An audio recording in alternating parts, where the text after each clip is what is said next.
Thank you miss. আমি শুভ। আপনার নামটা কি জানতে পারি? ওয়েলকাম, আমি উপমা। আপনার নামটা আপনার মতোই মিষ্টি। উপমা মুচকে হাসল। তখন শুভ নামের ছেলেটা আবারও বলল, দার্জিলিং কি ঘুরতে এসেছিলেন? অনেকটা তাই, মূলত মামার বাসায় বেড়াতে এসেছিলাম। আপনার বাড়ি কোথায়? শিলিগুড়ি। আপনার? কলকাতা। তবে এখন শিলিগুড়ি যাচ্ছি একটা চাকরির ইন্টারভিউ দিতে। ও আচ্ছা, আপনার ইন্টারভিউর জন্য শুভকামনা রইল। Thank you. এবার মূল ঘটনাটা বলি। ভোরের ঘন কুয়াশার মধ্যে দার্জিলিং রেলওয়ে স্টেশনে দাঁড়িয়ে আছে উপমা। কনকনে ঠান্ডা আর মৃদু হাওয়া বইছে, যা শরীরে আরো কাঁপন ধরাচ্ছে। ট্রেন ছাড়ার অপেক্ষায় বারবার হাত ঘড়ি দেখছে ও। ভোরবেলা হওয়ায় অল্প কিছু দোকান খুলেছে স্টেশনে। উপমা সেখান থেকে এক কাপ গরম গরম চা কিনে ট্রেনে উঠে বসলো। একদম জানলার পাশে সিট। উপমা এতে বেশ খুশি হলো। গরম গরম চা খেতে খেতে প্রকৃতি উপভোগ করা যাবে। আস্তে আস্তে ট্রেন ছেড়ে দিচ্ছে এমন সময় একটা ছেলে দৌড়ে এসে হাঁপাতে হাঁপাতে উপমার সামনের সিটটাতে বসলো। উপমা এক নজর তাকালো। ব্ল্যাক হুডি, ব্ল্যাক জ্যাকেট, কাঁধে একটা ব্যাগ, লম্বায় 6 ফুটের মতো হবে। দেখতে যথেষ্ট হ্যান্ডসাম। ছেলেটাকে এভাবে হাঁপাতে দেখে উপমার নিজের ব্যাগ থেকে বের করে পানির বোতলটা এগিয়ে দিল। ছেলেটা কৃতজ্ঞতা স্বরূপ খানিকটা হেসে পানির বোতলটা নিল। ঢকঢক করে অর্ধেকটা পানি শেষ করলো। এরপর দুজনের মধ্যে কি কথা হলো তা তো শুনলেনি। ট্রেন দ্রুত বেগে চলতে লাগলো। চারিদিক সাদা কুয়াশার চাদরে ঢাকা। ভোরবেলা ঠান্ডা বাতাসে উপমার চুলগুলো এলোমেলো ভাবে উড়ে এসে উপমার চোখে মুখে আছড়ে পড়ছে। আর সে বারবার এগুলোকে হাত দিয়ে সরিয়ে প্রকৃতি দেখায় মনোযোগ দিচ্ছে। উপমার কাছে বরাবরই ট্রেন জার্নি খুব পছন্দের। সকাল হলে তো কথাই নেই। আর তাই তো সে আজকেও সকালবেলায় ট্রেনের টিকিট কেটেছে। তার মধ্যে শুভর সাথে কথা বলতে মন্দ লাগছে না ওর।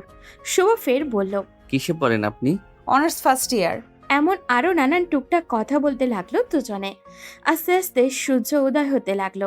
সূর্যের তীক্ষ্ণ রশ্মি চারিদিকে ছড়িয়ে পড়তে লাগলো। প্রায় 3.5 ঘন্টা পর ট্রেন নিউ জলপাইগুড়ি স্টেশনে এসে খানিকের জন্য থামলো।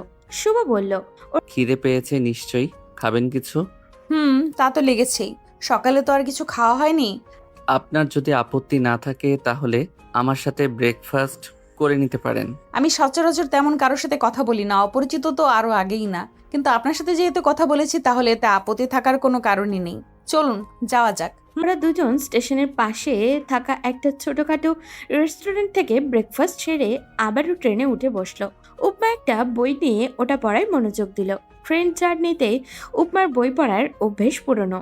ট্রেন জার্নি, চা আর সাথে বই হলে তো উপমার আর কিছু লাগেই না। আর এদিকে শুভ উপমাকে দেখতেই ব্যস্ত। ফর্সা চেহারা, চোখে চশমা, মেয়েটাকে দেখতে বেশ। শুভর ভীষণ ভালো লেগেছে।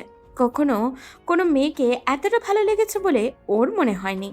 এই মেয়েটার প্রতি আলাদা একটা অনুভূতি জন্মাচ্ছে ওর। খানিক বাদে জিজ্ঞাসা করলো, আপনি বই পড়তে ভালোবাসেন? ভীষণ। ট্রেনে উঠলে সবসময় আমি বই পড়ি। এটা আমার অভ্যাস বলতে পারেন। একটা কথা বলবো? হ্যাঁ, অবশ্যই। আমরা কি বন্ধু হতে পারি? হওয়া যায়। ট্রেন এসে থামলো শিলিগুড়ি স্টেশনে। দীর্ঘ 7 ঘন্টা ট্রেন জার্নির অবসান ঘটলো। উপমা আর শুভ ব্যাগ নিয়ে নেমে পড়ল। উপমা বলল, এই প্রথম ট্রেনে কারোর সাথে এত কথা বলেছি, এতটা মিশেছি। বেশ ভালো লেগেছে আপনার সাথে কথা বলে। ধন্যবাদ আমার ট্রেন জার্নিটা এত সুন্দর করার জন্য। আপনাকেও ধন্যবাদ। কারোর সাথে আমিও কখনো এভাবে বন্ধুত্ব করিনি। এই জার্নিটা খুব মিস করব, আপনাকেও ভীষণ মিস করব। কথাটা শুনে শুভর মুখটা মলিন হলো। আসলেই তো, এই যাত্রা যদি আরেকটু লম্বা হতো তাহলে কি খুব ক্ষতি হতো? উপমা খানিক থেমে বলল, আচ্ছা, আমাদের কি আবার কখনো দেখা হবে? সৃষ্টিকর্তা চাইলে আবারও দেখা হবে। আসছি, বাই। বলেই শুভ হ্যান্ডশেক করার জন্য হাত বাড়িয়ে দিল। উপমা হাত মেলাতেই শুভ উপমার হাতে একটা চিরকুট গুজে দিল। উপমাও বাই বলে দিল। শুভ মুচকে হেসে উল্টো করে হাঁটা শুরু করলো। উপমাও নিজ গন্তব্যে রওনা দিল। কিছুটা এগিয়ে চিরকুটটা খুলল। এটা আমার নাম্বার, যদি কখনো ইচ্ছে হয় তাহলে কল দিতে পারেন। উপমা মুচকে হাসলো। চিরকুটটা ভাঁজ করে আবারও হাঁটতে লাগলো। বাড়িতে এসে উপমা চিরকুটটা ভাঁজ করে ডায়েরির ভাঁজে রাখলো। উপমার মা শিলা বেগম চেঁচিয়ে বলতে লাগলেন, কি রে, ফ্রেশ হয়ে তাড়াতাড়ি খেতে আয়। দুপুর তো গড়াতে চললো, কখন খাবার খাবি? এই তো আসছি মা। উপমা ফ্রেশ হয়ে খাওয়া দাওয়া শেষ করলো। উপমার বাবা নেই। বাবা মারা যাওয়ার পর উপমার ভাই আদি ওদের সংসারে হাল ধরেছে। খেয়ে এসে বিছানায় শুয়েই ওর চোখে ঘুম এসে ভিড় করলো। সন্ধ্যার পর ঘুম থেকে উঠে পড়তে বসলো। মামার বাড়িতে ছুটি কাটানোর কারণেই এতদিন অনেক পড়া মিস দিয়েছে। পড়ার টেবিলে বসে ডায়েরি খুলতেই শুভর নাম্বারটা চোখ পড়ল। কল দিবে কি দিবে না সেই নিয়ে অনেকটা দ্বিধাদ্বন্দ্বে কাটালো। শেষে ভাবলো একটা কল দেওয়াই যায়। ফোনটা হাতে নিয়ে শুভর নাম্বারে ডায়াল করলো। দুবার রিং হয়ে কেটেও গেল। তৃতীয়বারের কেউ একজন ফোন তুলল। উপমা কিছু বলল না। অপর পাশ থেকে কয়েকবার হ্যালো হ্যালো শোনা গেল। অপর পাশের ব্যক্তি শেষে বিরক্ত হয়ে বলল, কে আপনি? কথা বলবেন না যখন কল দিয়েছেন কেন? যত সব বিরক্তিকর। বলে কল কেটে দিতে যাবে এমন সময় উপমা বলল, আপনি কি শুভমান? হ্যাঁ, কে বলুন তো আপনি? আমার নাম্বার কোথায় পেলেন? এত তাড়াতাড়ি ভুলে গেছেন আমার কণ্ঠ? দিনের বেলা তো নিজেই আমাকে নাম্বার দিলেন। ওহ, আপনি? তা কি মনে করে ফোন দিলেন? এমনিতেই কথা বলার জন্য। ইন্টারভিউ কেমন হলো আপনার? ভালো। তো খাওয়া দাওয়া হয়েছে? আপনার? হ্যাঁ, এই তো খেয়ে উঠলাম। আরও কিছুক্ষণ কথা বলে লাইন কেটে দিয়ে উপমা পড়তে বসলো। পড়া শেষ করে খাবার খেয়ে ঘুমাতে গেল। বেশ কিছুদিন কেটে গেল এভাবেই। এর মধ্যে দুই একবার ফোনে কথা হয়েছে শুভর সাথে, কিন্তু নিজ থেকে উপমা বা শুভ কেউই কখনো দেখা করার কথা বলেনি। বেশ রোদ আজকে বাইরে। উপমা ঘেমে নিয়ে একাকার। ভার্সিটি থেকে বের হওয়ার পর কোনো ট্যাক্সি পাচ্ছে না। সে কখন থেকে ট্যাক্সির জন্য দাঁড়িয়ে আছে। এক প্রকার বিরক্তি নিয়েই দাঁড়িয়ে রয়েছে উপমা। টিস্যু দিয়ে কপালের ঘামটুকু মুছে নিল। বিরক্তকর দৃষ্টিতে সামনে তাকাতেই দেখল অপর পাশ থেকে রোড ক্রস করে শুভ এসে পাশে আসছে। শুভকে আসতে দেখে উপমা বলল, আরে আপনি? What a surprise! আপনি কোথায় যাচ্ছিলেন? এই তো ভার্সিটি থেকে বাড়ি ফিরছিলাম। ও আচ্ছা। আপনি তো ঘেমে একদম অবস্থা খারাপ। চলুন একটা রেস্টুরেন্টে বসে কথা বলা যাক। কিন্তু বাড়ি যেতে তো আমার লেট হয়ে যাবে। সমস্যা নেই, চলুন। উপমা আর শুভ রেস্টুরেন্টে বসে আছে। খানিক নীরবতার পর শুভই বলল, বলেছিলাম না, সৃষ্টিকর্তা যদি চায় আমাদের আবারও দেখা হবে। দেখলেন তো কিভাবে আবার দেখা হয়ে গেল। সবই উপরওয়ালার ইচ্ছা। আচ্ছা, কি খাবেন অর্ডার দিন। Cold coffee or cold drink? Cold coffee. Shubhman ওয়েটারকে 2 গ্লাস কোল্ড ড্রিঙ্কস অর্ডার করলো। খানিক বাদে ওয়েটার এসে কফি দিয়ে গেল। উপমা এক চুমুক কফি খেয়ে ফের জিজ্ঞাসা করলো, তো এখানে কোথায় থাকছেন আপনি? এই তো একটা ফ্ল্যাট ভাড়া নিয়ে থাকছি। ও আচ্ছা। ঘন্টাখানেক দুজনে একসাথে রেস্টুরেন্টে কাটালো। দুপুর 3টের দিকে বাড়িতে পৌঁছালো উপমা। একের পর এক কলিং বেল দিয়েই যাচ্ছে। শিলা বেগম শাড়ির আঁচলে হাত মুছতে মুছতে বললেন, আরে বাবা, খুলছি তো, দাঁড়া। পাগল হয়ে যাচ্ছিস কেন? দরজা খুলতেই উপমা ঢুকে সোফায় গা এলিয়ে দিল। তার মা দরজা লাগিয়ে ফিরে আসলেন। এসে তাকে ক্লান্ত হয়ে বসে থাকতে দেখে বললেন, কিরে, তোর এত দেরি হলো কেন আজকে? ট্যাক্সি পেতে দেরি হচ্ছিল তাই। শিলা বেগম টেবিলে রাখা শরবতের গ্লাসটা এনে এগিয়ে দিলেন উপমার দিকে। উপমা গ্লাসটা নিয়ে ঢকঢক করে সবটুকু শরবত খেয়ে নিল। ফ্রেশ হয়ে খেতে আয়। আমরা ফ্রেন্ডরা সবাই বাইরে খেয়ে এসেছি। বলে উপমা ব্যাগটা নিয়ে রুমের দিকে চলে গেল। বেশ অনেকটা সময় ধরে শাওয়ারও নিল। গরমে মাথাটা ভনভন করছে। শাওয়ার নিতে এসে ছাদে কাপড়গুলো মেলে দিল। ছাদের কিনারায় রেলিংয়ের উপরে বসে পড়ল উপমা। আনমনেই শুভর কথা মাথায় আসতেই হেসে ফেলল। ছেলেটা একদমই অন্যরকম, সবার থেকে আলাদা। উপমার সবার থেকে ছেলেটাকে অনেক ভালো লাগে। এখন বিকেলবেলা, রোদে তেমন একটা তেজ নেই, হালকা বাতাস বইছে। পরশুদিন উপমার এক্সাম, বাসার মধ্যে লোডশেডিং।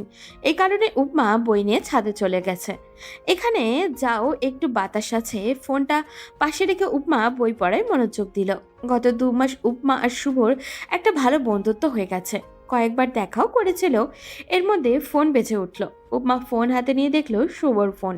উপমা মুচকে হেসে ফোনটা রিসিভ করলো। হ্যালো, কি করছেন? এই তো পরশুদিন এক্সাম পড়ছি। ও আচ্ছা, ঠিক আছে। তাহলে এখন ডিস্টার্ব না করি, আপনি পড়ুন। সমস্যা নেই, আপনি কি কিছু বলবেন? না, এমনি কথা বলার জন্য ফোন দিয়েছিলাম, কিন্তু পড়ছেন যেহেতু পড়ুন, সমস্যা নেই। আচ্ছা ঠিক আছে, রাখছি। ভালো থাকবেন। ফোনটা কেটে দিল উপমা। পিছন থেকে উপমার ভাই আদি এসে বলল, কিরে, পড়াশোনা বাদ দিয়ে কার সাথে কথা বলছিস? তেমন কেউ না, এক ফ্রেন্ডের সাথে। ও, এই গরমে বাসে থাকা যায় বল? ঘরের মধ্যে গরমের থেকে বিরক্ত হয়ে ছাদে চলে আসলাম। ইদানিং এত পরিমাণ লোডশেডিং হচ্ছে, বেঁচে থাকাটাই তো মুশকিল হয়ে যাচ্ছে। এদের লোকদের পেলে না মাথাটাই ফাটিয়ে দিতাম, বুঝেছিস? বলতে বলতে ছাদের অন্য পাশে গিয়ে রেলিংয়ের উপরে বসে পড়ল আদি। উপমা আবারও পড়ায় মনোযোগ দিল। কিছুক্ষণ পর কারেন্ট চলে আসায় ও বাসায় চলে গেল। সন্ধ্যায় নাস্তা করে আবারও পড়তে বসলো। রাতে ডিনার করে ঘুমিয়ে গেল। ইদানিং ক্লাস, কোচিং সবকিছু সামলাতে সামলাতেই হাঁপিয়ে উঠেছে উপমা। শান্তিতে নিঃশ্বাস ফেলারও সময়টুকু ওর নেই। পরীক্ষা শেষ হলে একটু শান্তি। আজকে উপমার এক্সাম।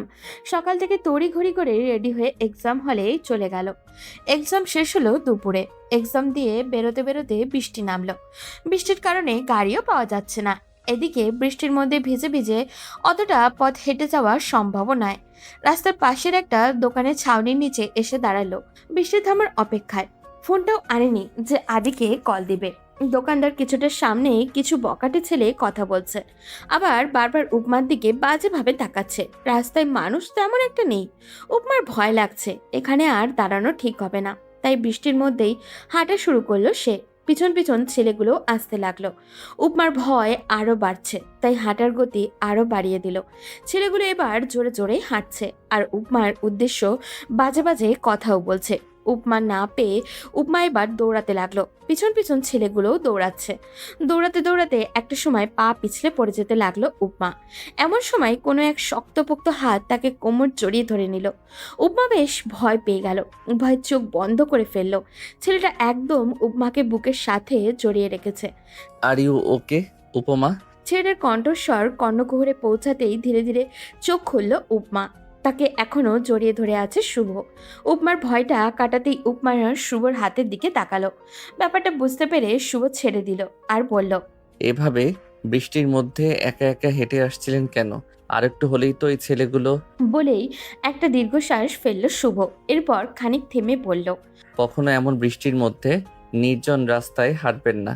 গাড়ি না পেলে প্রয়োজনে আপনার ভাই বা আমাকে কল দিতে পারেন। উপমা মিনমিনে কণ্ঠে বলল, আজকে ফোন আনিনি। খুব ভালো করেছেন। এখন চলুন আপনাকে বাসায় পৌঁছে দিয়ে আসি। তখন ছেলেগুলো শুভকে দেখে সামনে এগোনোর সাহস পায়নি, উল্টে ঘুরে দৌড়ে পালিয়ে গিয়েছে। বৃষ্টির মধ্যে দিয়ে দুজনে হাঁটতে লাগলো। বাসার সামনে পর্যন্ত এনে দিয়ে শুভ চলে যেতে নিল। উপমা বলল, বাসায় আসুন না। আজ না আরেকদিন, আমার একটু কাজ আছে। আচ্ছা ঠিক আছে, আরেকদিন আসতে হবে কিন্তু। আচ্ছা আসবো। বলে শুভেও চলে গেল। এরই মাঝে আরো কিছুদিন কেটে গেছে। পরীক্ষা দিয়ে এসে ধপ করে সোফায় বসে পড়ল উপমা। আদি ল্যাপটপে কাজ করছিল। ল্যাপটপ চোখে রেখেই জিজ্ঞাসা করলো। পরীক্ষা কেমন হয়েছে তোর? উপমা পানি খেতে খেতে জবাব দিল, এই তো ভালোই। যা ঘরে গিয়ে ফ্রেশ হয়ে নে, তারপর খাবার খেয়ে ঘর পরিষ্কার করবি। আমার এক ফ্রেন্ড আসবে, সারাদিন এটা সেটা খেয়ে ঘরের মধ্যে প্যাকেট ফেলে কি অবস্থা করেছিস। বাসায় কেউ আসলে আমাদেরকে পাগল বলবে। আদির এমন ব্যঙ্গাত্মক কথা শুনে উপমা আর কিছু না বলে মুখ গোমরা করে উঠে চলে গেল। কিছুক্ষণ বাদে এসে খাবার খেয়ে আদির চোখ ফাঁকে দিয়ে আস্তে আস্তে রুমের দিকে পা বাড়াতে নিচ্ছিল। এমন সময় আদির গম্ভীর কণ্ঠে উপমার পা থেমে গেল। চোখ বন্ধ করে জিহ্বায় কামড় দিয়ে দাঁড়িয়ে গেল। আদি গম্ভীর কণ্ঠে বলল, ড্রয়িং রুমটা পরিষ্কার করবে কে? আমি? উপমা আদির দিকে ঘুরে দাঁড়ালো। মিনমিনে কণ্ঠে বলল, সেটা করলে তো আমার আর করা লাগে না। আদি উপমার বিড়বিড় করে বলা কথাটা স্পষ্টই শুনল। এটা শুনে সে আরো তেরে বেগুনে জ্বলে উঠে বলল, কি বললি তুই? সারাদিন ঘর নোংরা করবি তুই আর পরিষ্কার করব আমি? তখন ভাই বোনের এমন গম্ভীর যুদ্ধ দেখে তার মা শিলা বেগম এসে বলল, এই এই তোদের দুটোকে নিয়ে আমি আর পারি না। আর এই তোকে কতবার বলেছি এভাবে এখানে সেখানে এটা সেটা ফেলবি না, এখন সব পরিষ্কার কর। আদির ফ্রেন্ড এসে এসব অবস্থা দেখলে কি ভাববে বলতো? উপমা অসহায় ফেস করে ওর মায়ের দিকে তাকালো, যার অর্থ আজকের মতো তুমি পরিষ্কার করে দাও না। আদি তখন তার মায়ের দিকে তাকিয়ে রেগে বলল, মা, তুমি একদম ওর কথাই গলবে না। যে নোংরা করেছে সেই পরিষ্কার করবে। তুমি চলো আমার সাথে। ভাইয়ের কথায় উপমা আরো মিয়ে গেল। আদি তখন উপমার দিকে তাকিয়ে আদেশের স্বরে বলল, 10 মিনিটের মধ্যেই যেন সব ক্লিয়ার হয়ে যায়, একটুও যেন নোংরা না থাকে। আমি একটু পরে আসছি। উপমা বিরক্তি হয়ে ঘর পরিষ্কার করতে লাগলো। সব পরিষ্কার করতে করতে সে ঘেমে গেছে একদমই, তাই সে শাওয়ার নিতে চলে গেল। ঘেমে যা তা অবস্থা, শাওয়ার না নিলে শরীরে খারাপ হয়ে যাবে। শাওয়ার নিয়ে এসে বারান্দায় কাপড় মেলে দিল। যদিও বিকেল হয়ে যাওয়ায় তেমন রোদ নেই, তবে বাতাস আছে। তারপর ড্রয়িং রুমে এসে টিভি ছেড়ে বসলো। আদিকে বের হতে দেখে জিজ্ঞাসা করলো। কোথায় যাচ্ছ? বললাম না আমার এক ফ্রেন্ড আসবে, ওকে আনতে যাচ্ছি। বলে বেরিয়ে আদি শুভকে ফোন দিল। কি রে, কই তুই? এই যে অ্যাড্রেস দিয়েছিস, প্রায় চলে এসেছি। শুভ গাড়ি থেকে নেমে আদিকে জড়িয়ে ধরল। আসলে শুভ আর আদি কলেজ ফ্রেন্ড। আদি কলকাতায় এক কলেজ থেকে পড়াশোনা করেছে। তাদের মধ্যে খুবই ভালো বন্ধুত্ব। শুভ শিলিগুড়িতে থাকে। শোনার পরেই আদি বলেছিল বাসায় আসতে। আদি তখন শুভর কাঁধে হাত রেখে বলল, আসতে কোনো অসুবিধা হয়নি তো? না, অসুবিধা হবে কেন? আচ্ছা ভেতরে চল, আম্মু অপেক্ষা করছে। আদি বাসার গেট দিয়ে ঢোকার সময় শুভ খানিকটা অবাক হলো, কারণ এই বাসায় তো উপমায় থাকে। শুভকে কিছু একটা ভাবতে দেখে আদি জিজ্ঞাসা করলো। কি রে শুভ, দাঁড়িয়ে কি ভাবছিস? চল। শুভ আদির কথায় হুঁশে আসলো। এরপর মাথা নাড়িয়ে বলল, কিছু না, চলো। বাসায় ঢুকে শুভ আর উপমা দুজনকে দেখে অবাকের চরম সীমায় পৌঁছালো। আদি শুভকে উপমার দিকে তাকিয়ে থাকতে দেখে বলল। ও হচ্ছে আমার বোন উপমা। শুভ তখন উপমার দিকে তাকিয়ে হালকা হেসে বলল। আপনি আদির বোন? আমার তো বিশ্বাসই হচ্ছে না। উপমাও অবাক হয়ে গেল। শুভ তাহলে তার ভাইয়ের বন্ধু? আদি তাহলে দুজনকে এভাবে কথা বলতে দেখে সন্দেহজনক দৃষ্টিতে তাকিয়ে বলল। এই এক সেকেন্ড, তোরা কি দুজন দুজনকে চিনিস? আরে ওই তো সেই মেয়ে যার সাথে আমার ট্রেনে পরিচয়, যার কথা তোকে আমি বলেছিলাম। আদি শুভর কথায় প্রচন্ড রেগে গেল। আদিকে রাখতে দেখে উপমা অবাক হলো। আদি রেগে গিয়ে শুভর কলার চেপে ধরল। কি বললি তুই? তোর এত বড় সাহস?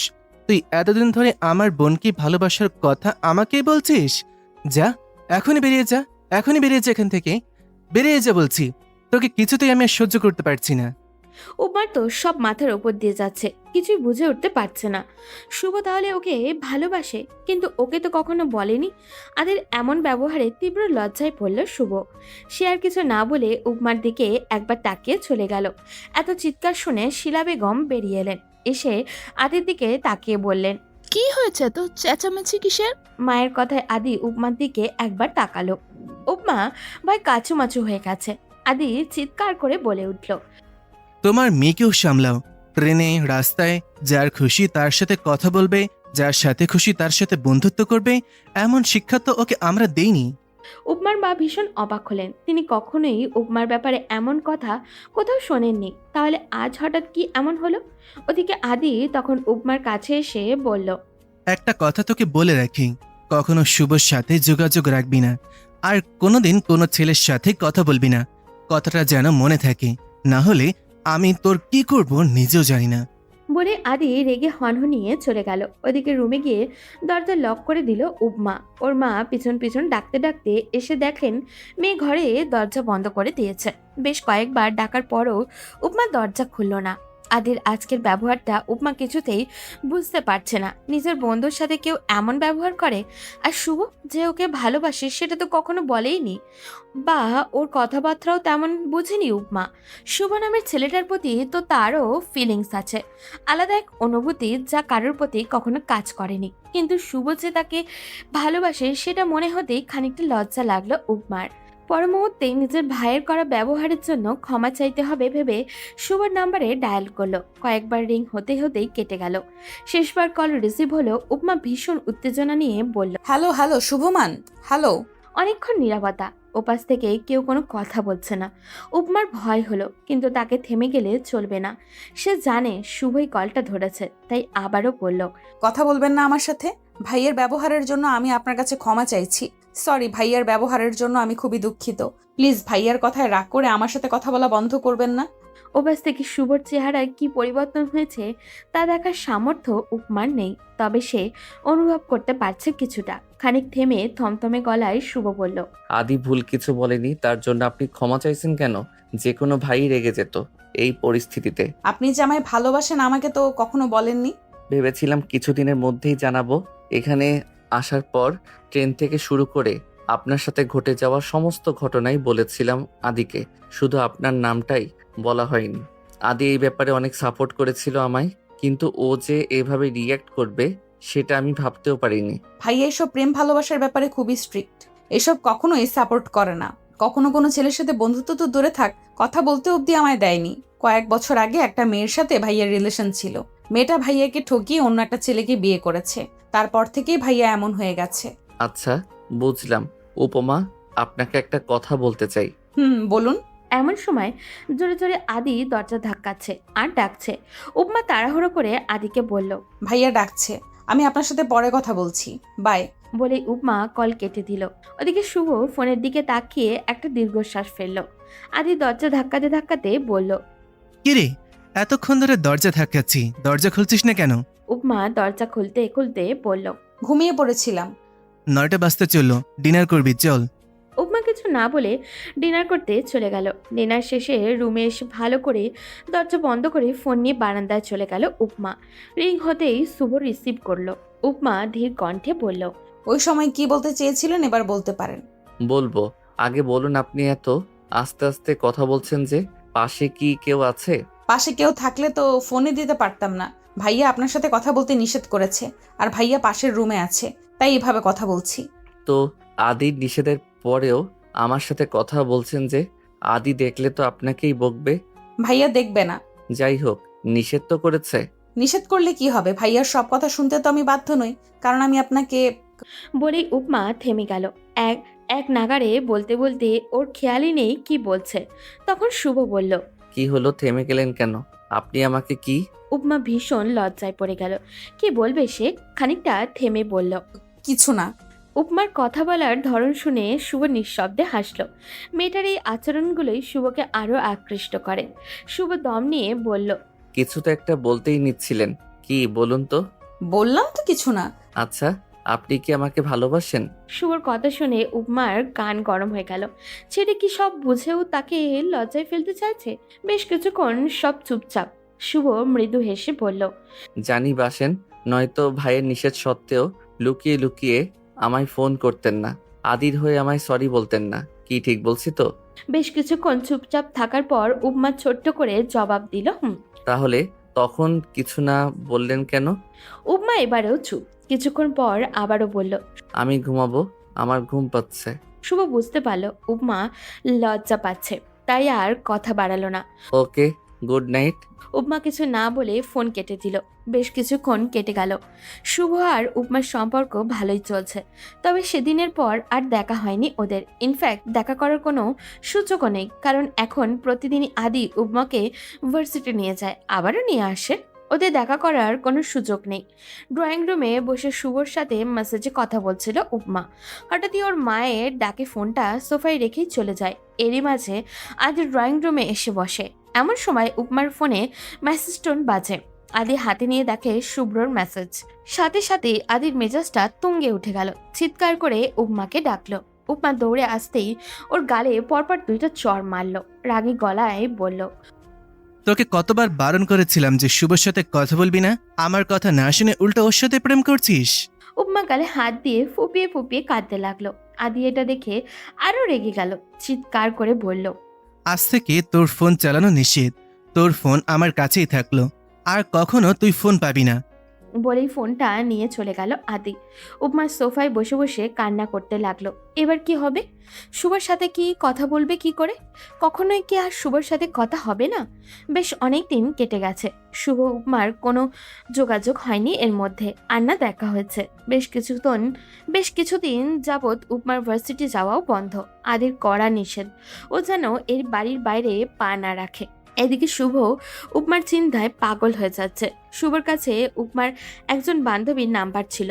কয়েকবার তাকে ফোনও করেছিল উপমার সাথে কথা বলার জন্য, কিন্তু উপমার বান্ধবী থেকে জানতে পারে যে অনেকদিন ধরেই উপমা ভার্সিটিতে আসছে না।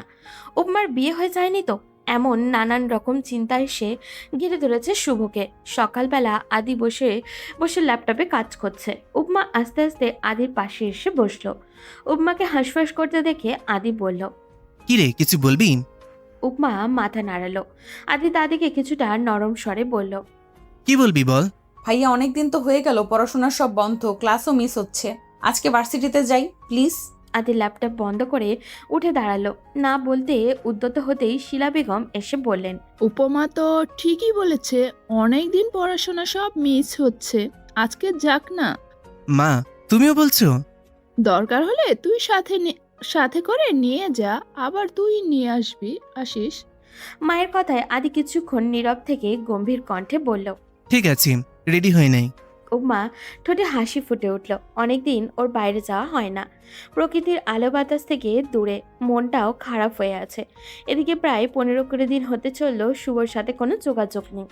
এখন আর কিছুই ভালো লাগে না ওর। ফোনটাও নেই যে কোনোভাবে যোগাযোগ করবে। উপমা তাড়াতাড়ি করে রেডি হয়ে নিল।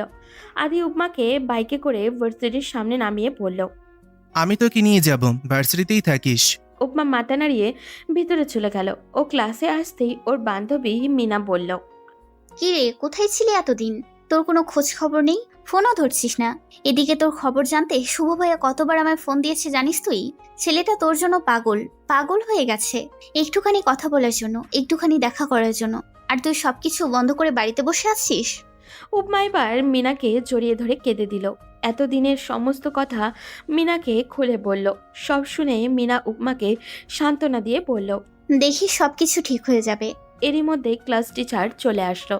দুটো ক্লাসের পর অফ পিরিয়ড মিনা আর উপমা গিয়ে ক্যান্টিনে বসলো। মিনা উপমার দিকে ফোন এগিয়ে দিয়ে বলল, কথা বলবি ভাইয়ার সাথে? মিনার প্রস্তাবে উপমা কাপা কাপা হাতে ফোনটা নিয়ে পড়ল। আমার তো নাম্বার মনে নেই।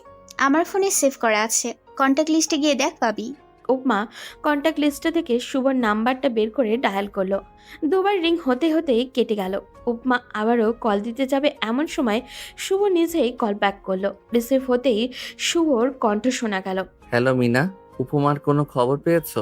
শুভ, আমি। বলেই কেঁদে দিল উপমা। উপমার কণ্ঠ কানে পৌঁছাতেই শুভ বলল, উপমা, উপমা তুমি কেমন আছো? এভাবে কেঁদো না প্লিজ। উপমা তখন কেঁদেই চলেছে। প্রিয় মানুষের এমন কান্না শুভকে শেষ করে দিচ্ছে। সে উপমাকে শান্ত করার জন্য নিজেকে স্বাভাবিক রেখে বলল, তোমার সাথে আমার কথা আছে, কান্না অফ করো প্লিজ। কিন্তু উপমা কান্না থামালো না। তখন তার পাশে বসে থাকা মিনা উপমার হাত ধরে বলল, এই উপমা, কাঁদিস না, কান্না অফ কর প্লিজ। দেখ ভাইয়া তো কিচ্ছু বলবে না তোকে। উপমার কান্না আস্তে আস্তে বন্ধ হয়ে গেল, তবে এখনো নাক টেনে যাচ্ছে। শুভ এবার নরম স্বরে জিজ্ঞাসা করলো, কোথায় ছিলে এতদিন তুমি? জানো তোমার জন্য আমার কতটা চিন্তা হচ্ছিল। অনেকদিন ভার্সিটি আসছো না, আর তোমার ফোনটাও সুইচ অফ। কি হয়েছে বলো প্লিজ। সেদিন আদির ফোন নিয়ে যাওয়ার পর থেকে সমস্ত ঘটনা উপমা শুভকে বলল। সব শুনে শুভ বলল, চিন্তা করো না, সব ঠিক হয়ে যাবে। দেখো, আচ্ছা তুমি কোথায় এখন? ভার্সিটিতে তো? হ্যাঁ। ওকে, তুমি ওয়েট করো, আমি আসছি। প্রায় 1 ঘন্টা হয়ে গেছে। উপমা আর মিনা ক্যান্টিনে বসে বসে ওয়েট করছে। শুভ এখনো আসেনি। আর কিছুক্ষণের মধ্যেই ভার্সিটি ছুটি হয়ে যাবে, তখন তো ভাইয়াও চলে আসবে। আমি শুভর সাথে কথা বলবো কিভাবে? এইসব ভাবনার মধ্যেই উপমা তাকিয়ে দেখলো আদি বাইক নিয়ে ভার্সিটির ভিতরে ঢুকছে। মিনার হাত ঝাঁকিয়ে বলল, কি হবে আমার বলতো? শুভ যদি এখন আসে তাহলে তো ভাইয়া ওকে। মিনা উপমাকে আশ্বস্ত করে বলল। কিছু হবে না। তখন আদি এগিয়ে এসে উপমার সামনে দাঁড়িয়ে বলল। ক্লাস শেষ? মিনা উপমার দিকে তাকিয়ে কিছু একটা ইশারা করতেই উপমা বলল, না না, আরো একটা প্র্যাকটিক্যাল ক্লাস আছে, তারপর বাড়ি যাব। ঠিক আছে, আমি ওয়েট করছি, তুই ক্লাস করে আয়। উপমা মিনার হাত ধরে একটা ক্লাসরুমে গিয়ে বসলো। ভয় নিয়ে বলল, ভাইয়াকে তো বললাম ক্লাস আছে। এদিকে তো 10-15 মিনিট বাদে ভার্সিটি শেষও হয়ে যাবে। ওয়েট, দাঁড়া, আমি জিজ্ঞাসা করছি কোথায় আছে ভাইয়া। শুভর নাম্বারে ফোন দিল মিনা। শুভ তাড়াতাড়ি রিসিভ করলো। মিনা তাড়াহুড়ো করে বলল, ভাইয়া আপনি কোথায়? এই তো তোমাদের ভার্সিটির ভেতরেই ঢুকছি। তোমরা কোথায়? আদি ভাইয়া ক্যান্টিনের সামনে বাইকে বসে আছে। আপনি লাইব্রেরি ভবনের সামনে দিয়ে এসে মেইন ভবনের 3 তলায় চলে আসেন, আমরা ওখানেই আছি। ওকে, আমি আসছি। চিন্তা করিস না, ভাইয়া চলে এসেছে। উপমা মিনার হাত ধরে বলল কথাটা। কিন্তু উপমা শান্ত হতে পারল না। সে ভয়ে ভয়ে বলল, ভাইয়া যদি শুভকে দেখে ফেলে তাহলে? দেখবে না, কিচ্ছু হবে না, দেখিস। মিনিট 2-এর মধ্যেই শুভ এসে 3 তলার বারান্দায় দাঁড়ালো। মিনা বারান্দায় এসে শুভকে দেখে হাত ধরে রুমের মধ্যে নিয়ে যায়। উপমার উদ্দেশ্যে বলল, তোরা কথা বল, আমি দেখি কেউ আসছে কিনা। বলেই দরজাটা হালকা করে লাগিয়ে বারান্দায় এসে দাঁড়ালো। ওদিকে উপমা দৌড়ে গিয়ে শুভকে জাপটে ধরে কেঁদে দেয়। শুভ উপমাকে এক হাতে জড়িয়ে নিয়ে বলে, কেঁদো না, আমি এসেছি তো, দেখবে সব ঠিক হয়ে যাবে। উপমা শুনল না শুভর কথা। সে কাঁদতে কাঁদতে বলল, ভাইয়া তো আমাকে বাড়ি থেকেও বের হতে দেয় না, ফোনটাও নিয়ে গেছে যে, তোমার সাথে কথাও বলতে পারছি না। তোমার সাথে কথা বলা ছাড়া তো আমিও থাকতে পারছি না। উপমা শুভর মুখে মুখ গুজে কেঁদে চলেছে। শুভ বারবার উপমাকে শান্ত করার চেষ্টা করতেও ব্যর্থ হলো। এরই মধ্যে দরজায় নক দিল মিনা। তাড়াতাড়ি কথা শেষ কর, ভার্সিটি তো ছুটি। আদি ভাই এই বিল্ডিং এর দিকে এগিয়ে আসছে। এরই মধ্যে দরজায় নক করলো মিনা। আদির কথা শুনে উপমা মুখ তুলে শুভর দিকে তাকালো। শুভ পকেট থেকে একটা ফোন বের করে বলল। এই নাও, এটা তোমার কাছে রাখো। উপমা অবাক হয়ে তাকিয়ে রইল। শুভ তখন মুচকি হেসে ফোনটা উপমার হাতে ধরিয়ে দিয়ে বলল। কি হলো, তাকিয়ে আছো কেন? এটা তোমার জন্য। আদি আবার এসে পড়বে। ধরো এটা। এটাতে আমার নাম্বার সেভ করা আছে আর একটা সিম দেওয়া আছে। ওই সময় এটা কিনতে যাওয়াতেই একটু দেরি হয়েছিল। উপমা আবারও শুভকে জড়িয়ে ধরল। মিনা দরজায় নক করে বলল। ভাইয়া তো সিঁড়ি দিয়ে উঠছে, তাড়াতাড়ি আয়। উপমা শুভকে ছেড়ে দিয়ে দাঁড়ালো। শুভ তখন উপমার কপালে একটা আলতো চুমু দিয়ে বলল। ফোনটা ব্যাগে ঢুকিয়ে নাও। আসছি আমি। সাবধানে থেকো আর নিজের খেয়াল রেখো। কি করে যাবে ভাইয়ার সামনে দিয়ে? পেছনে ক্লাসের বারান্দা দিয়ে নেমে যাব। আমার জন্য চিন্তা করো না। কিন্তু এভাবে যেতে হবে, উপায় নেই। বলে শুভ বেরিয়ে যেতে নিল। কি মনে করে আবার পিছন ফিরে তাকালো। উপমা ছলছল চোখে শুভর দিকে তাকিয়ে বলল। আমাদের আবারও দেখা হবে তো শুভমান? অবশ্যই হবে, আর সেটা খুব তাড়াতাড়ি হবে। বলে শুভ পেছনের দরজা দিয়ে বেরিয়ে গেল। ওদিকে উপমা ক্লাসরুম থেকে বেরিয়ে আসতেই আদির সামনে এসে দাঁড়ালো। উপমা আর মিনাকে দাঁড়িয়ে থাকতে দেখে জিজ্ঞাসা করলো। কিরে, তোরা দুজন কি করছিস? সবাই তো বেরিয়ে গেছে। উপমা কিছু বলার আগেই মিনা বলল। আসলে ভাইয়া, উপমা তো এতদিন আসেনি, তাইও আমার কাছ থেকে নোটস লিখে নিচ্ছিল। সবকিছু লেখা হয়েছে? হ্যাঁ। বাড়ি চল এবার। আদি আর কিছু না বলে উপমার দিকে তাকিয়ে রইল। বাড়িতে এসে উপমা শাওয়ার নিয়ে লাঞ্চ করে রুমে এলো। রুমে এসে দরজাটা ভালো করে লক করে টেবিলে থেকে ব্যাগটা নিয়ে এসে খাটের ওপরে বসলো। ব্যাগ থেকে ফোনটা বের করে অন করলো। কন্ট্যাক্ট লিস্টে গিয়ে দেখলো শুভ নাম দিয়ে একটা নাম্বার সেভ করা। উপমা নাম্বারটাতে ডায়াল করলো। কয়েকবার রিং হয়ে কেটে গেল। মিনিট 5 বাদে উপমা আবারও কল দিল। এবারও বিজি দেখাচ্ছে। উপমা মন খারাপ করে ফোনটা পাশে রেখে শুয়ে পড়ল। এরপর নিজে নিজেই বলতে লাগলো। ফোন দিয়ে, সিম দিয়ে এখন আর ফোন রিসিভ করছে না। ঠিক আছে, আমিও আর ফোন দিব না। এইসব ভেবে মন খারাপ করে শুয়ে থাকতে থাকতে উপমার চোখে ঘুম চলে আসলো। কিছুক্ষণ পর কল বেজে ওঠায় উপমার ঘুম ভেঙে গেল। বিরক্তি হয়ে চোখ বন্ধ করে ফোন রিসিভ করলো। কিন্তু উপাসের ব্যক্তির কণ্ঠ শুনেই উপমার মুহূর্তেই ঘুম উড়ে গেল। সাথে বেশ রাগও হলো। শুভ মিনমিনে গলায় বলল। সরি উপমা, আই এম এক্সট্রিমলি সরি। তখন অফিসের কাজের জন্য ফোন রিসিভ করতে পারিনি। উপমা তখনও নিশ্চুপ, কোনো কথাই বলছে না। ভীষণ অভিমান জমেছে মানুষটার প্রতি। ওপাশ থেকে শুভ আবারও বলল। এই যে মিস, সরি বললাম তো, এবার তো কথা বলো। উপমা এবারেও চুপ। শুভ তখন একটু উঁচু আওয়াজে বলল। দেখো, আমার কিন্তু এভাবে ভালো লাগছে না। তুমি যদি কথা না বলো তাহলে কিন্তু আমি কল কেটে দেব। ঠিক আছে, কথা বলবে না তো? ওকে, আমি কল কেটে দিচ্ছি। এবার উপমা নরম স্বরে বলল। শুভ, কি হলো? এতক্ষণ কথা বলছিলে না কেন? আমি কতবার সরি বললাম? ইম্পর্টেন্ট কাজ ছিল, তাই কল ধরতে পারিনি।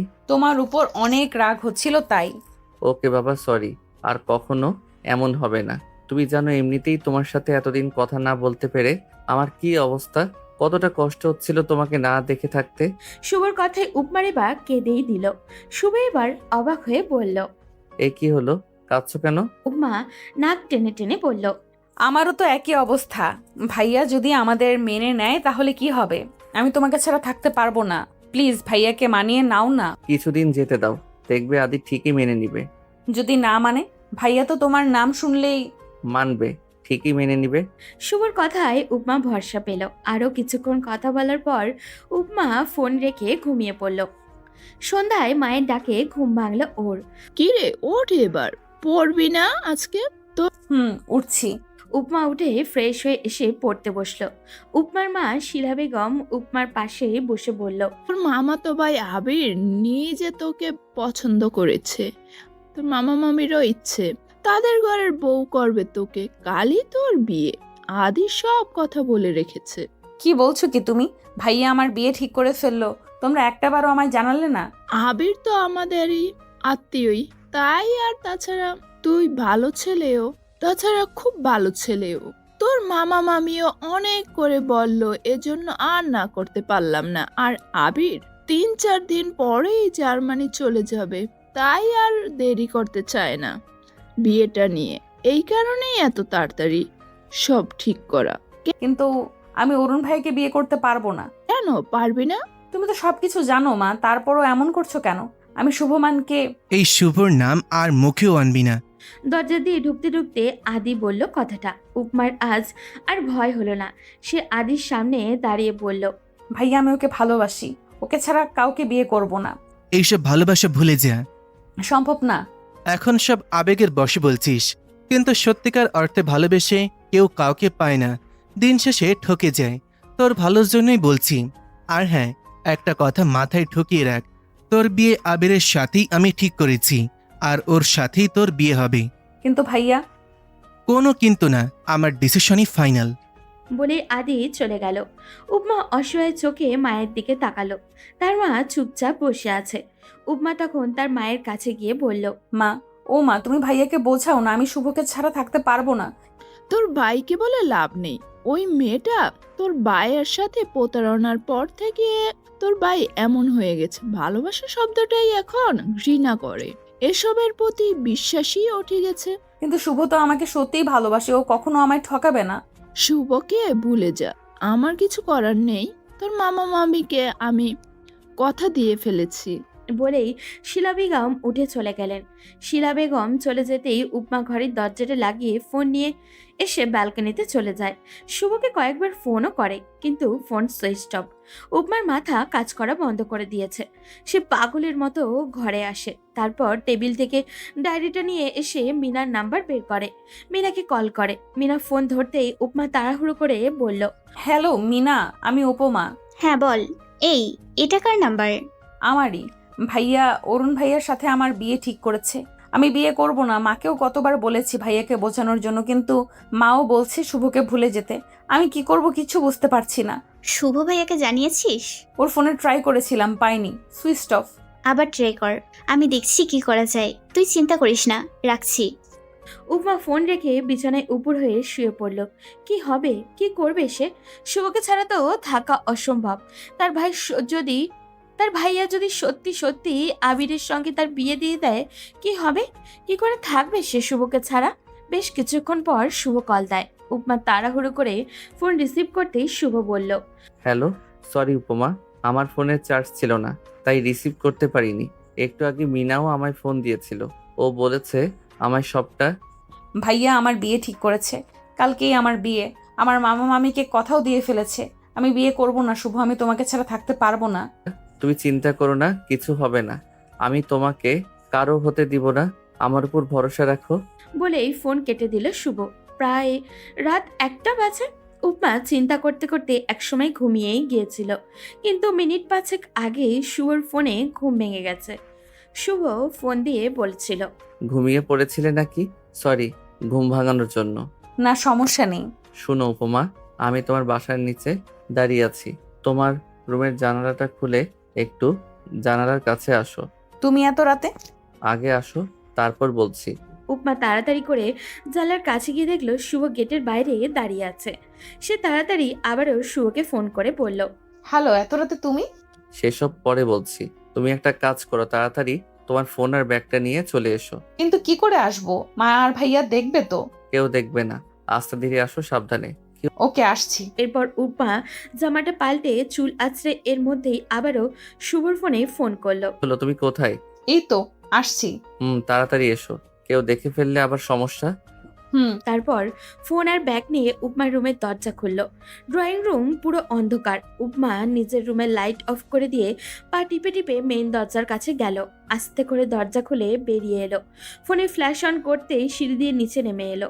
গেট খুলে বাইরে বেরোতেই দেখলো শুভ বাইক নিয়ে দাঁড়িয়ে আছে। উপমা কাছে যেতেই শুভ বলল, তাড়াতাড়ি বাইকে ওঠো। এত রাতে কোথায় যাব? কোথায় আবার? আমার বাড়িতে। কিন্তু এখন যদি তুমি আমার সাথে না যাও, তাহলে কিন্তু সারা জীবনের জন্য আমাকে হারিয়ে ফেলবে। শুভর কথা শুনে উপমা ভয় পেয়ে যায়।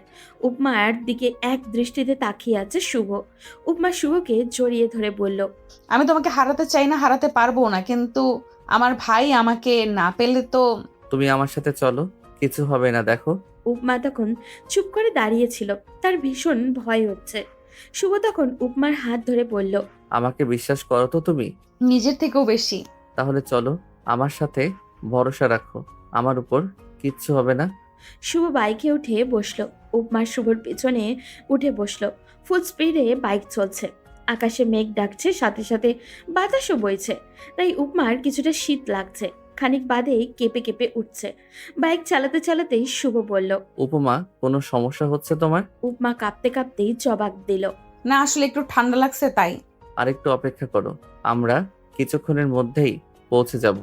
মিনিট 5-এর মধ্যেই শুভ তার বাড়িতে এসে পৌঁছায়। উপমাকে নিয়ে ভিতরে ঢুকতেই শুভ সবার সঙ্গে পরিচয় করিয়ে দিল উপমার। এই হলো আমার বাবা মা আর ছোট ভাই শুভ্র। উপমা সবার সাথেই কথা বলে।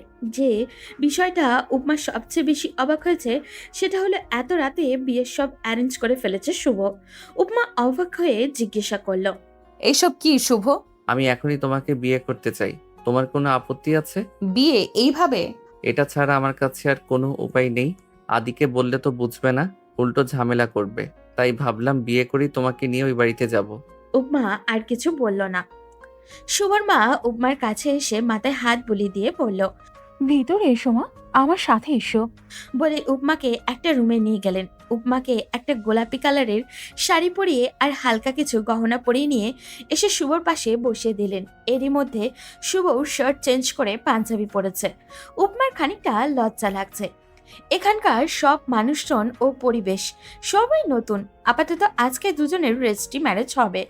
রেজিস্ট্রি পেপার শুভ প্রথমে সাইন করলো, তারপর উপমাকে পেনটা এগিয়ে দিল। উপমা পেনটা হাতে নিয়ে একবার শুভর দিকে তাকালো। শুভ চোখ দিয়ে আশ্বস্ত করতেই উপমা সাইন করে দিল। শুভর মা বলল। তোরা বস, আমি সবার জন্য মিষ্টি নিয়ে আসছি। বেশ কিছুক্ষণ বাদেই শুভর মা কিছু নাস্তা আর মিষ্টি নিয়ে এলেন। উনি নিজে হাতেই উপমা শুভকে মিষ্টি খাইয়ে দিলেন। তারপর শুভকে বললেন। রাত তো প্রায় 3টা বাজে, ওকে নিয়ে ঘরে যা, সকাল হলে ওই বাড়িতে যাবি। মায়ের কথা শুনে শুভ উপমার হাত ধরে মুচকে হেসে বলল। চলো রুমে যাই। শুভ উপমাকে নিয়ে ওর ঘরে গেল। ঘরে ঢুকেই ও আরো অবাক হয়ে গেল। পুরো ঘরটা ফুল আর মোমবাতি দিয়ে সাজানো। পাশে তাকিয়ে দেখলো শুভ দাঁড়িয়ে মুচকি হাসছে। শুভ শুভ্রের দিকে তাকিয়ে বলল। এইটুকু সময়ের মধ্যে এত কিছু কখন করলি? যখন তুই ডিসিশন নিয়েছিলি যে আজকে বিয়ে করবি তখন। থ্যাঙ্কস ব্রাদার, বাট এখন আমাকে আর তোর ভাবিকে একটু একা ছাড়, রেস্ট নিব। ওকে, রেস্ট নাও, আমিও একটু ঘুমাই, কম দখল তো আর যায়নি। বলে শুভ চলে গেল। শুভ দরজা লাগিয়ে এসে বিছানায় শুয়ে পড়ল। উপমা তখন দাঁড়িয়ে আছে। শুভ উপমার দিকে তাকিয়ে বলল। কি হলো, দাঁড়িয়ে আছো কেন এখনো? উপমা এসে খাটের এক পাশে বসলো। শুভর দিকে তাকিয়ে বলল। আমার না খুব ভয় করছে, ভাইয়া আর মা যদি জানতে পারে তাহলে কি হবে? আমি তোমাকে নিয়ে কালকেই ওই বাড়িতে যাব। হ্যাঁ, আদি আর আন্টি রাগ করবে ঠিকই, কিন্তু মেনে নিবে। দেখো, এখন যদি তোমাকে বিয়ে না করতাম তাহলে সারা জীবনের মতো হারিয়ে ফেলতাম। যা হয় ভালোর জন্যই হয়। এখন এইসব চিন্তা বাদ দিয়ে এসো, ঘুমিয়ে পড়ো। উপমা এসে বিছানায় শুভর পাশে শুয়ে পড়ল। বিছানার পাশে জানলা খোলা, ঝিরিঝিরি বৃষ্টি পড়ছে। বাইরের বাতাসে মোমবাতিগুলো নিবু নিবু করছে। প্রকৃতির ঠান্ডা হাওয়া উপমার শরীর ছুঁয়ে যাচ্ছে। উপমার ঠান্ডা লাগছে ভীষণ, তবুও শুভর থেকে বেশ খানিকটা দূরত্ব বজায় রেখে শুয়ে আছে। উপমাকে এভাবে কাঁপতে দেখে একটানে তাকে নিজের কাছে নিয়ে এসে শক্তপোক্তভাবে জড়িয়ে ধরল শুভ। রাগী গলায় বলল। শীতে এভাবে দূরে থেকে নিজেকে কষ্ট দেওয়ার মানে কি? আমি তো তোমার হাজবেন্ডই, অন্য কেউ তো না। তাহলে এভাবে দূরত্ব বজায় রেখে শুয়ে শীতে কাঁপছো কেন? উপমা কিছু বলল না। শুভর এতটা কাছে থাকায় ওর নিঃশ্বাস খুব দ্রুত বেগে চলছে। উপমার অবস্থা বুঝতে পেরে শুভর আরেকটু শক্ত করে জড়িয়ে ধরে কপালে চুমু খেয়ে পড়ল। এখন ঘুমিয়ে পড়ো, সকালে আবার ওই বাড়ি যেতে হবে। আদি রাগে চোখে শুভ আর উপমার দিকে তাকিয়ে আছে। পিছন থেকে শিলা বেগম বারবার আদিকে বোঝানোর চেষ্টা করছে, কিন্তু আদি কোনো কথাই শুনতে নারাজ। ওর একটাই কথা, উপমা যেন এই বাড়ির আর পা না রাখে। আদি ফের চেঁচিয়ে বলল। কি রে, কথা কানে যাচ্ছে না তোদের? বলেছি না এখান থেকে চলে যেতে। আর তোর এত সাহস কি করে হলো আমার পারমিশন ছাড়া রাতের বেলা বাড়ি থেকে বেরোনোর? তোকে তো আমি। বলেই চর দেওয়ার জন্য হাত ওঠালো। উপমা ভয়ে কুকড়ে গেছে। তখন শুভ আদির হাত ধরে বলল। অনেক হয়েছে, আর ওর গায়ে হাত দিবি না। আমার বোনকে আমি মারবো না কি করব সেটা বলার তুই কে? আমি ওর husband and she is my wife. তাই আমার বউয়ের গায়ে হাত দেওয়ার আগে আমার পারমিশন নিতে হবে। কথাটা ভালো করে মাথায় ঢুকিয়ে নে। আদি এবার রেগে শুভর দিকে হাত তুলতেই উপমা মা উপমার মা শিলা বেগম রেগে নিজের ছেলের গালে থাপ্পড় বসিয়ে দিলেন। আদি হাঁ হয়ে মায়ের দিকে তাকিয়ে আছেন। তখন শিলা বেগম রেগে বললেন, আদি, তোর কোনো কথা শুনতে চাই না আমি। আমার মেয়ে যেখানে গিয়ে সুখে থাকবে, ভালো থাকবে, সেখানেই ও থাকবে। এটা নিয়ে আর একটা কথাও বলবি না তুই। আর শোন, যে মেয়েকে তুই ভালোবাসতি সেই মেয়ে তোকে কোনো দিনও ভালোবাসতো না বলেই ঠকিয়ে গেছে। কিন্তু শুভ এমন ছেলে না।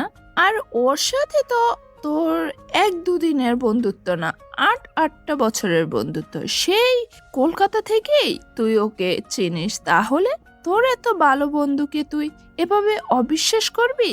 আমিও চিনি ওকে, ও এমন ছেলে না, বোঝার চেষ্টা কর। আদি হনহনিয়ে ভিতরে চলে গেল। শিলা বেগম শুভ আর উপমাকে ভিতরে এনে বসালেন। কিছুক্ষণ কথা বলার পর সকালের নাস্তা করে শুভ আর উপমা চলে গেল। 6 মাস পর, মাস তিনেক আগে আদি শুভ আর উপমার বিয়ে মেনে নিয়েছে। এখন দুই পরিবারের মধ্যে সম্পর্ক অনেক ভালো, কারোরই কোনো আপত্তি নেই তাদের সম্পর্ক নিয়ে। রাত প্রায় 11টা ছুঁই ছুঁই। খাওয়া দাওয়ার পর উপমা আর শুভ দুজনে ছাদে দাঁড়িয়ে আছে। দুজনের মাঝেই নীরবতা। উপমা এক দৃষ্টিতে আকাশের দিকে তাকিয়ে আছে, আর শুভ উপমার দিকে। নীরবতা ভেঙে উপমাই বলল, আকাশটা কত সুন্দর, তাই না? তবে আমার উপমার সাথে আকাশের কোনো উপমাই হয় না। ঢং।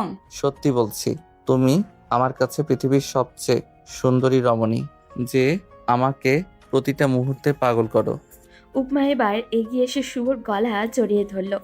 এরপর শুভর গালে একটা কিস করে শুভর মুখে মুখ লুকিয়ে পড়ল, আমাকে সারা জীবন এইভাবে ভালোবাসবে তো? এমন সুন্দরী রমণীকে ভালো না বেশি কি থাকা যায়? যদি আমার থেকেও সুন্দরী কেউ আসে তখন কি ভুলে যাবে?